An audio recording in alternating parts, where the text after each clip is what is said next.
हमारे चैनल पर आपका स्वागत है। तो आज हम कवर करने वाले हैं क्लास 9 इतिहास एनसीईआरटी जो है वर्ल्ड हिस्ट्री है ना, विश्व का इतिहास। सबसे पहला चैप्टर आता है हमारा फ्रांसीसी क्रांति। तो फ्रांसीसी क्रांति को हम आज कवर करने वाले हैं। आपको अगर हम ये नोट्स का पीडीएफ चाहिए तो आप हमारे टेलीग्राम चैनल को ज्वाइन कर लेंगे, वहाँ आसानी से आपको नोट्स मिल जाएगा। आप या बीपीएससी टीआरई 4 की तैयारी कर रहे हो, या बिहार दरोगा की तैयारी कर रहे हो, या किसी भी जनरल कंपटीशन की तैयारी कर रहे हो, या स्पेशली क्लास 9 की तैयारी कर रहे हो, तो आज का क्लास सबसे महत्वपूर्ण होने वाला है। तो चलिए बिना देर करते हुए आज का सेशन शुरू करते हैं। तो आज के चैप्टर का नाम है हमारा फ्रांसीसी क्रांति। फ्रांसीसी क्रांति। तो फ्रांसीसी क्रांति 1789 ईस्वी में शुरू हुई थी। कब शुरू हुई थी? 1789 ईस्वी में शुरू हुई थी। यह विश्व इतिहास के सबसे महत्वपूर्ण क्रांतियों में से एक है। इस क्रांति में स्वतंत्रता, समानता और बंधुत्व का संदेश दिया गया था। क्या क्या दिया गया था?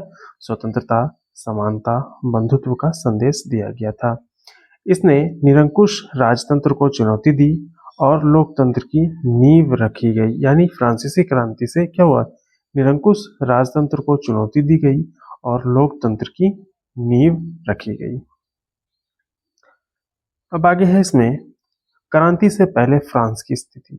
चलिए अब हम देखेंगे कि क्रांति से पहले जो फ्रांस की स्थिति क्या थी। तो क्रांति से पहले फ्रांस पर बोरबोन वंश का शासन था। किस वंश का था? बोरबोन वंश का शासन था और राजा था लुई 16वां। कौन था? लुई 16वां। रानी की बात की जाए तो रानी थी मेरी एंटोनेट। कौन थी रानी? मेरी एंटोनेट। देखिए यहाँ पे एक चित्र के माध्यम से भी समझाया गया कि लुई 16वां है और ये रानी मेरी एंटोनेट है। राजधानी, फ्रांस की राजधानी पेरिस वर्तमान में भी है और उस समय भी हुआ करता था। तो क्रांति से पहले फ्रांस के राजा जो है विलासिता का जीवन जीता था। विलासिता मतलब लग्जरी लाइफ, एकदम ऐशो आराम का जिंदगी जीता था। मस्ती से खाता था, पीता था, रहता था। देश आर्थिक संकट से गुजर रहा था। राजा मौज मार रहा है और देश का हाल जो है एकदम खराब है, आर्थिक संकट से गुजर रहा है। जनता पर भारी टैक्स यानी कर लगाए जाते थे। यानी फ्रांस की क्रांति से पहले जो है जनता पर टैक्स जो है सबसे अधिक लगाया जाता था। अब इसमें है फ्रांसीसी समाज के 3 वर्ग। फ्रांसीसी समाज को जो है 3 वर्गों में बांटा गया था। कितने वर्गों में? 3 वर्गों में बांटा गया था। सबसे पहला देखा जाए तो पादरी। पहला क्या था? पादरी। यानी प्रथम वर्ग, द्वितीय वर्ग और तृतीय वर्ग। तो प्रथम वर्ग में आता था पादरी, द्वितीय वर्ग में जो आता था वो आता था सामंत। कौन आता था? सामंत। और तृतीय वर्ग में जो आता था वो है किसान, मजदूर, व्यापारी, कारीगर, वकील, डॉक्टर, है ना, ये लोग आते थे। और सबसे ज्यादा टैक्स भी यही लोग चुकाते थे। मुख्यतः करदाता भी यही लोग थे। एक बार फिर से समझेंगे। फ्रांसीसी समाज को 3 वर्गों में बांटा गया है। सबसे पहला वर्ग है इसमें हमारा प्रथम वर्ग, द्वितीय वर्ग और तृतीय वर्ग करके बांटा गया है।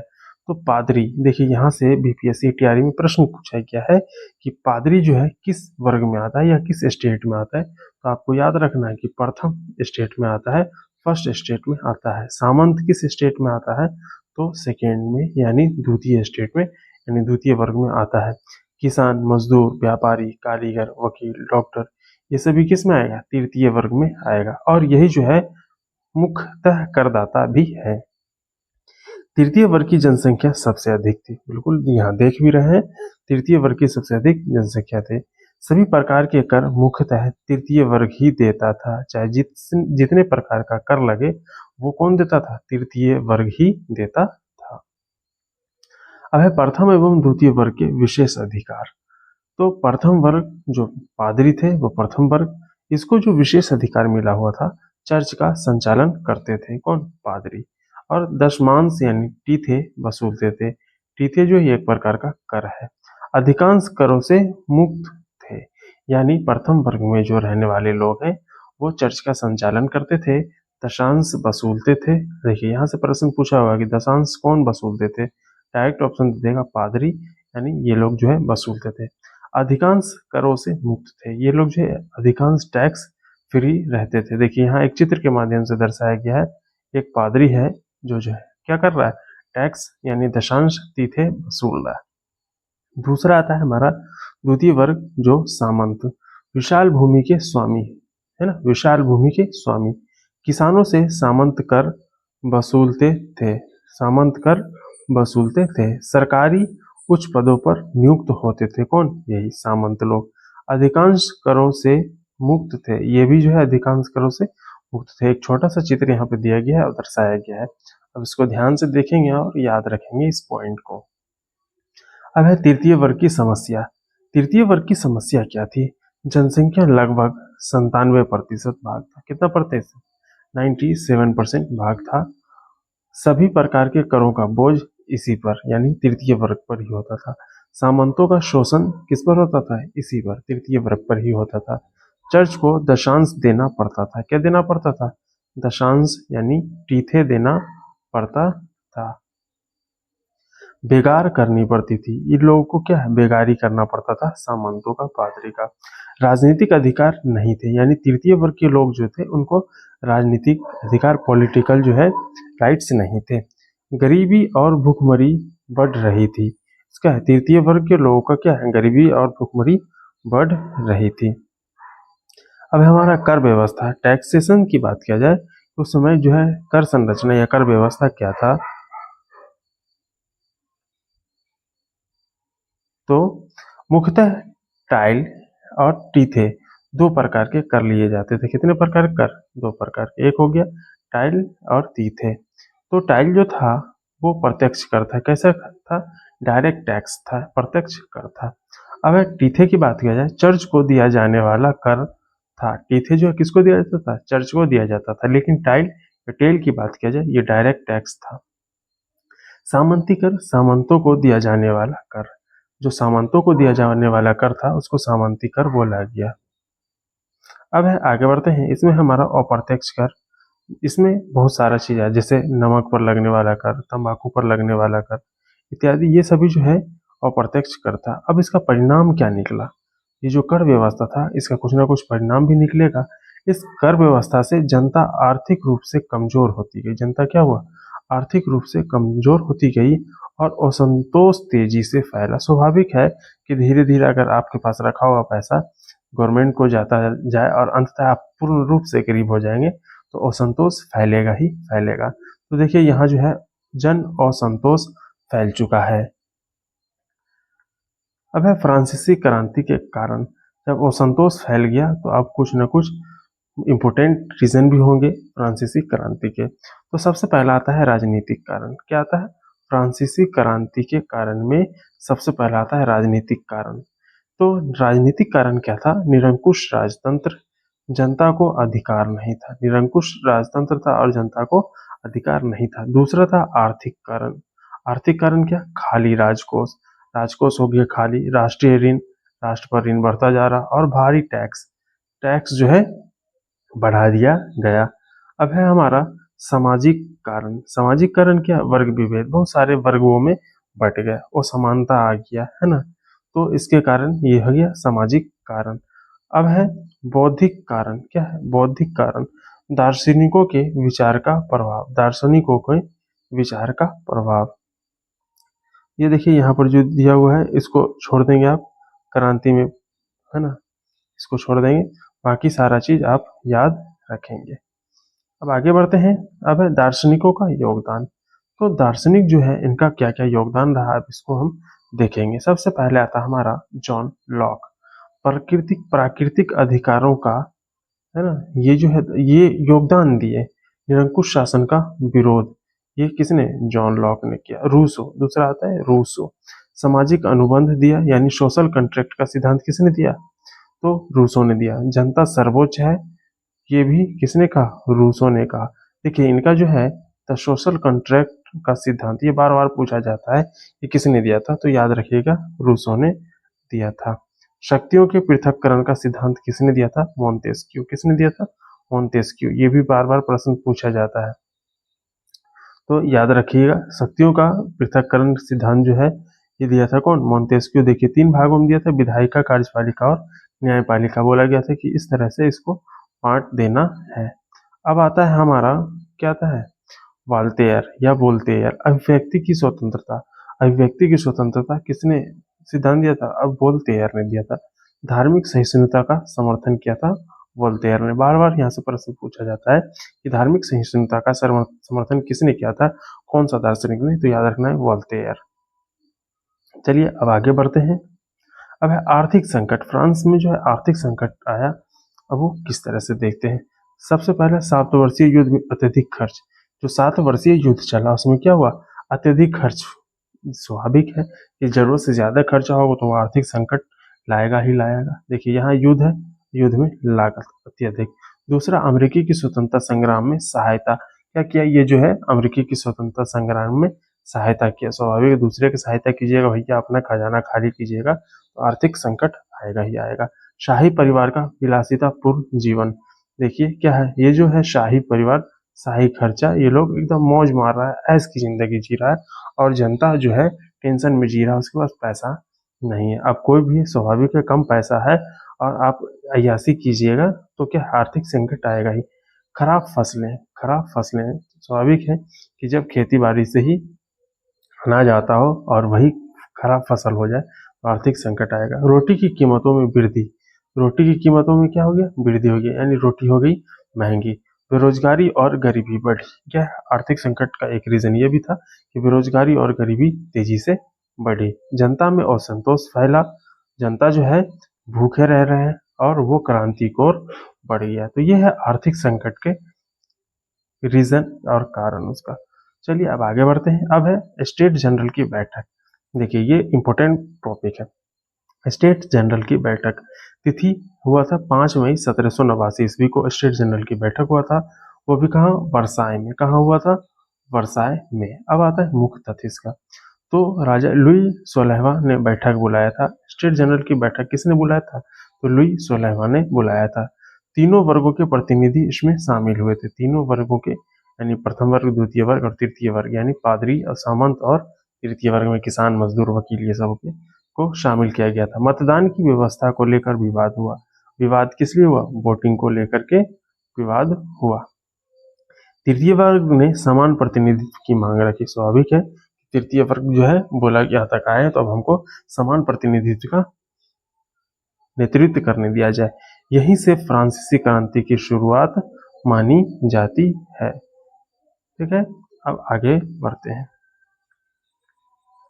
राष्ट्रीय सभा एवं टेनिस कोर्ट की शपथ। राष्ट्रीय सभा एवं टेनिस कोर्ट की शपथ। देखिए टेनिस कोर्ट यहाँ आया है तो आपको एक सवाल बता देते हैं। बीपीएससी टीआरई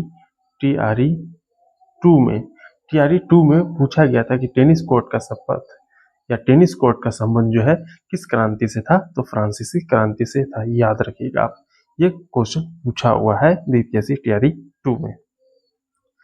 राष्ट्रीय सभा यानी नेशनल असेंबली की बात किया जाए तो 17 जून 1789 को तृतीय वर्ग के प्रतिनिधि ने स्वयं को राष्ट्रीय सभा घोषित किया। कब, 17 जून 1789 को।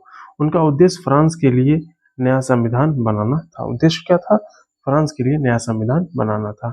टेनिस कोर्ट शपथ 20 जून 1789 ईस्वी को। कब हुआ था, 20 जून 1789 ईस्वी को। राजा ने सभा भवन को बंद करवा दिया था। राजा ने क्या किया, सभा भवन को बंद करवा दिया था। प्रतिनिधि पास के टेनिस कोर्ट में एकत्र हुए थे। देखिए जैसा कि यहाँ चित्र दिया हुआ है।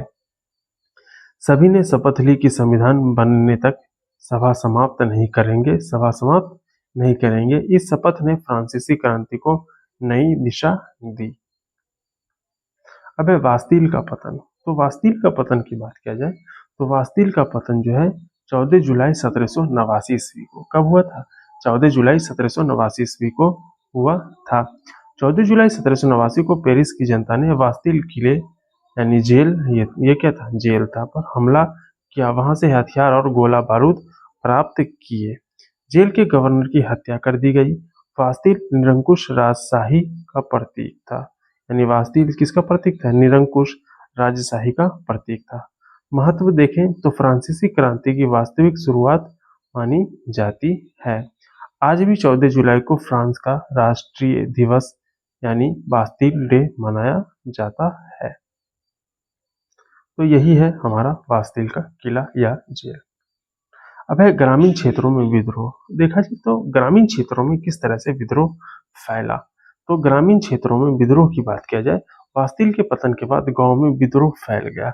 किसानों ने सामंतों के महलों पर हमला किया। अब किसान लोग कहाँ हमला कर रहे हैं? सामंतों के महलों के ऊपर हमला कर रहे हैं। कर संबंधी यानी टैक्स से संबंधित दस्तावेजों और अभिलेख को जला दिया गया। कई सामंत देश छोड़कर भाग गए। अब इसका परिणाम क्या हुआ कि सामंती व्यवस्था कमजोर पड़ गई। राष्ट्रीय सभा पर सुधार करने का दबाव बना, है ना, दबाव बढ़ा। अब है हमारा सामंती विशेष अधिकारों का अंत। तो सामंती विशेष अधिकारों का अंत जो है 4 अगस्त 1789 को राष्ट्रीय सभा ने महत्वपूर्ण निर्णय लिए। मुख्य निर्णय सामंती विशेष अधिकार समाप्त किए गए। दशांश यानी टीथे समाप्त किया गया। सभी नागरिकों को कानून के सामने समान माना गया। सभी नागरिकों को क्या है? कानून के सामने समान माना गया। सामंतों और पादरियों के विशेष अधिकार समाप्त कर दिए गए। अब है मानव एवं नागरिक अधिकारों की घोषणा। मानव एवं नागरिक अधिकारों की घोषणा 26 अगस्त 1789 ईस्वी को। कब? 26 अगस्त 1789 ईस्वी को घोषणा की गई। मुख्य अधिकार की बात किया जाए तो मुख्य अधिकार में स्वतंत्रता, समानता, सुरक्षा, संपत्ति का अधिकार, अभिव्यक्ति की स्वतंत्रता, कानून के समक्ष समानता, ये है मुख्य अधिकार जो मानव एवं नागरिकों के अधिकारों की घोषणा किया गया। कब? 26 अगस्त 1789 को। अब इसका महत्व देखा जाए, प्रत्येक नागरिक को समान अधिकार प्राप्त हुए। लोकतंत्र और मानव अधिकारों की नींव मजबूत हुई। यानी यहाँ से लोकतंत्र की नींव मजबूत हुई। अब है 1791 का संविधान। 1791 का संविधान 26 अगस्त 1789 राष्ट्रीय सभा ने 1791 में नया संविधान बनाया। फ्रांस में संवैधानिक राजतंत्र की स्थापना हुई। राजा की शक्तियां सीमित कर दी गई। विधायिका लेजिस्लेटिव असेंबली का गठन किया गया। कब? 1791 का जो संविधान बना उसी समय। कार्यपालिका, विधायिका और न्यायपालिका के बीच शक्तियों का विभाजन किया गया। केवल कर देने वाले पुरुषों को मतदान का अधिकार मिला। केवल जो लोग टैक्स दे रहे थे उन्हीं को मतदान यानी वोट डालने का अधिकार मिला। महिलाओं और गरीबों को मतदान का अधिकार नहीं मिला। अब है हमारा राजनीतिक क्लबों का उदय। क्या है? राजनीतिक क्लबों का उदय। संविधान बनने के बाद अनेक राजनीतिक क्लब बने। क्या है? संविधान बनने के बाद अनेक राजनीतिक क्लब बने। प्रमुख क्लब था जैकोबिन और गिरोंडिन। क्या था? जैकोबिन और गिरोंडिन क्लब था। तो जैकोबिन क्लब की बात किया जाए, सबसे प्रभावशाली राजनीतिक क्लब तो कौन था? जैकोबिन क्लब था। इसके नेता मैक्सिमिलियन रोबेस्पियर थे। देखिए बार बार पूछा जाता है जैकोबिन क्लब के संस्थापक कौन थे? तो मैक्सिमिलियन रोबेस्पियर थे। ये गरीब और मध्यम वर्ग के लोगों का समर्थन करता था। अब है गिरोंडिन क्लब। गिरोंडिन क्लब ये अपेक्षा कुछ उदारवादी विचारों वाला समूह था। ये जो है किस प्रकार? उदारवादी विचारों वाला समूह था गिरोंडिन क्लब। फ्रांस में युद्ध और राजतंत्र का अंतर। फ्रांस में युद्ध और राजतंत्र का अंत। अप्रैल 1792 में फ्रांस ने ऑस्ट्रिया और पर्सा के विरुद्ध युद्ध छेड़ा। जनता ने राजा पर विद्रोह का आरोप लगाया। जनता ने क्या किया? राजा पर देशद्रोह का आरोप लगाया। 10 अगस्त 1792 को राजमहल पर हमला किया गया। देखिए यहाँ से डायरेक्ट प्रश्न आता है कि राजमहल पर हमला कब किया गया था? 10 अगस्त 1792 को। राजा लुई 16वां को गिरफ्तार कर लिया गया। सितंबर 1792 में फ्रांस को गणराज्य यानी रिपब्लिक घोषित किया गया। तो फ्रांस को गणराज्य यानी रिपब्लिक कब घोषित किया गया? सितंबर 1792 ईस्वी में। अब यही राजतंत्र का अंत हो जाता है। अब आगे बढ़ते हैं, फ्रांस में राजतंत्र का पूर्ण अंत। तो लुई 16वां और रानी मैरी एंटोनेट का अंत हो गया। 21 जनवरी 1793 को राजा लुई 16वां को गिलोटीन द्वारा मृत्यु दंड दिया गया। अब आपको मन में आ रहा है कि गिलोटीन क्या है? ये देखिए, ये जो चित्र दिया हुआ है यही गिलोटीन है। यही क्या है? गिलोटीन है। ये धारदार जो है एक हथियार समझ लीजिए था। यहाँ जो है यहाँ गर्दन फंसाया जाता था और रखा जाता था और ऊपर से इसको गिरा दिया जाता था, गर्दन कट जाता था। यही था गिलोटीन। गिलोटीन द्वारा मृत्युदंड दिया गया। रानी मैरी एंटवानेट को 16 अक्टूबर 1793 को गिलोटीन द्वारा मृत्यु दंड दिया गया, यानी दोनों को गिलोटीन के ही द्वारा मृत्यु दंड दिया गया। उन दोनों पर राष्ट्रद्रोह का आरोप लगाया गया था। महत्व, फ्रांस में राजतंत्र का पूर्ण अंत हो गया। अब है आतंक का शासन। अब क्या है? आतंक का शासन। 1793 से 1794 तो रेन ऑफ टेरर की बात किया जाता है। तो समय क्या था? 1793 से 94। इस शासन का नेतृत्व मैक्सिमिलियन रोबेस्पियर ने किया था। क्रांति के विद्रोहियों को गिरफ्तार किया गया। क्रांति के विद्रोहियों को क्या किया गया? गिरफ्तार किया गया। हजारों लोगों को गिलोटीन द्वारा मृत्युदंड दिया गया। आवश्यक वस्तुओं की कीमतें नियंत्रित की गई। सभी नागरिकों से समान व्यवहार करने का प्रयास किया गया। परिणाम क्या हुआ? जुलाई 1794 में रोबेस्पियर को गिलोटीन द्वारा मृत्युदंड दिया गया। आतंक का शासन समाप्त हो गया। यही है गिलोटीन, जो पहले आप समझ चुके हैं। अब है डायरेक्टरी शासन। डायरेक्टरी शासन क्या था? तो 1795 में नया संविधान लागू किया गया। कार्यपालिका का कार्य 5 निवेशकों, कितने? 5 निवेशकों को सौंपा गया। इस शासन को डायरेक्टरी कहा गया। विधायिका के 2 सदन बनाए गए। भ्रष्टाचार और राजनीतिक अस्थिरता बढ़ गई। जनता का डायरेक्टरी पर विश्वास कम हो गया। परिणाम क्या हुआ? 1799 ईस्वी में नेपोलियन बोनापार्ट ने डायरेक्टरी शासन को समाप्त कर दिया। नेपोलियन बोनापार्ट का उदय। अब देखेंगे कि नेपोलियन बोनापार्ट का जो है उदय हुआ तो वो कैसे हुआ। Rise of Napoleon Bonaparte. 1799 ईस्वी में नेपोलियन ने सत्ता संभाली। वह फ्रांस का प्रथम कौंसिल था। कौन था? कौंसिल कौन था? तो नेपोलियन बोनापार्ट। कब बना? 1799 ईस्वी में सत्ता संभाला। 1804 ईस्वी में उसने खुद को फ्रांस का सम्राट घोषित किया। नेपोलियन ने खुद को फ्रांस का सम्राट कब घोषित किया था? 1804 ईस्वी में। नेपोलियन संहिता लागू की।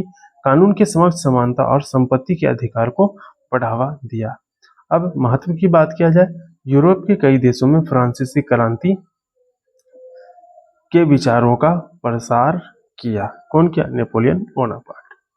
अब है महिलाओं की भूमिका। महिलाओं की भूमिका की बात की जाए तो महिलाओं ने क्रांतियों में सक्रिय भाग लिया। उन्होंने कई राजनीतिक क्लब स्थापित किए। महिलाओं ने समान अधिकारों और शिक्षा की मांग की। 5 अक्टूबर 1789 को हजारों महिलाओं ने वर्साय तक मार्च किया। महिलाओं के संघर्ष ने समाज में जागरूकता बढ़ाई। मुख्य मांगे क्या था? वोट देने का अधिकार, शिक्षा का अधिकार, समान वेतन। ये जो है इनके मुख्य मांगे थी। अब है दास प्रथा। स्लेवरी की बात किया जाए तो फ्रांस के उपनिवेश में दास प्रथा प्रचलित थी। दासों से गन्ना, कॉफी और नील के बागानों में काम कराया जाता था। 1794 में दास प्रथा समाप्त की गई। 1804 ईस्वी में नेपोलियन ने पुनः इसे लागू किया, यानी नेपोलियन ने पुनः दास प्रथा को लागू किया। 1848 में फ्रांस में दास प्रथा हमेशा के लिए समाप्त कर दिया गया। तो फ्रांस में हमेशा के लिए दास प्रथा कब समाप्त किया गया? तो 1848 ईस्वी में समाप्त किया गया। एक बार ये देखिए, छोटा सा चित्र है, इसको फिर समझ लीजिए। 1794 में समाप्त किया गया, 1804 ईस्वी में पुनः लागू किया गया नेपोलियन के द्वारा, और पूर्ण रूपेण 1848 में दास प्रथा का अंत किया गया। फ्रांसीसी क्रांति के परिणाम। अब देखें फ्रांसीसी क्रांति के परिणाम क्या हुआ। निरंकुश राजतंत्र का अंत हो गया। सामंती व्यवस्था समाप्त हो गया। लोकतंत्र का विकास हुआ। समानता और स्वतंत्रता की भावना मजबूत हुई। मानव अधिकारों को महत्व मिला। राष्ट्रवाद का विकास हुआ। विश्व के अनेक देशों में क्रांतिकारी प्रेरणा मिली। अब देखते हैं हम कि फ्रांसीसी क्रांति का विश्व पर क्या प्रभाव पड़ा।